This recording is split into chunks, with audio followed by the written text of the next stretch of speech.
1 Samuel 10. Then Samuel took a flask of olive oil and poured it on Saul's head and kissed him, saying, Has not the Lord anointed you ruler over his inheritance? When you leave me today, you will meet 2 men near Rachel's tomb at Zelzah on the border of Benjamin. They will say to you, The donkeys you set out to look for have been found. And now your father has stopped thinking about them and is worried about you. He is asking, What shall I do about my son?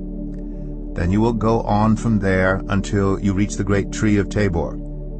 3 men going up to worship God at Bethel will meet you there. One will be carrying 3 young goats, another 3 loaves of bread, and another a skin of wine. They will greet you and offer you 2 loaves of bread, which you will accept from them. After that you will go to Gibeah of God, where there is a Philistine outpost.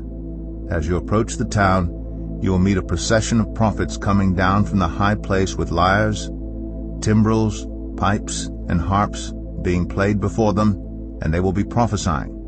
The Spirit of the Lord will come powerfully upon you, and you will prophesy with them, and you will be changed into a different person. Once these signs are fulfilled, do whatever your hand finds to do, for God is with you. Go down ahead of me to Gilgal. I will surely come down to you to sacrifice burnt offerings and fellowship offerings, but you must wait 7 days until I come to you and tell you what you are to do. As Saul turned to leave Samuel, God changed Saul's heart, and all these signs were fulfilled that day. When he and his servant arrived at Gibeah, a procession of prophets met him. The Spirit of God came powerfully upon him, and he joined in their prophesying.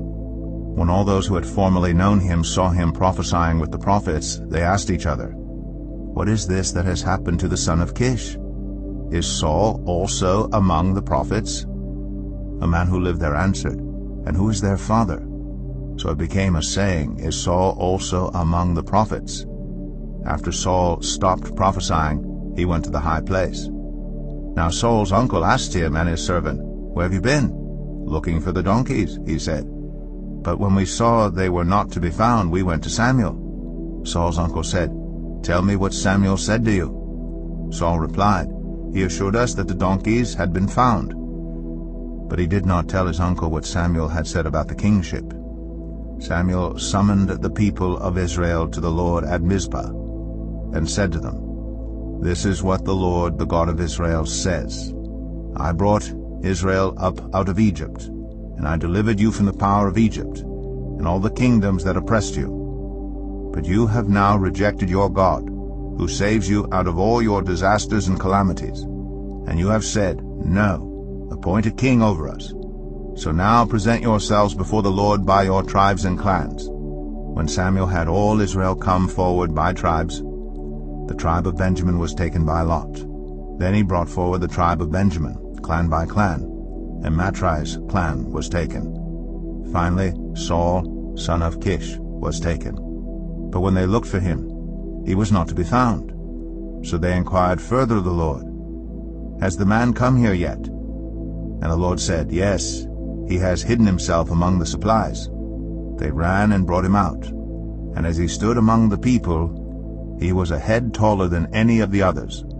Samuel said to all the people, Do you see the man the Lord has chosen? There is no one like him among all the people. Then the people shouted, Long live the king!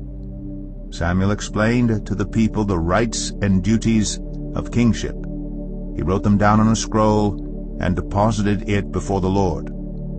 Then Samuel dismissed the people to go to their own homes. Saul also went to his home in Gibeah, accompanied by valiant men whose hearts God had touched. But some scoundrels said, How can this fellow save us? They despised him and brought him no gifts. But Saul kept silent.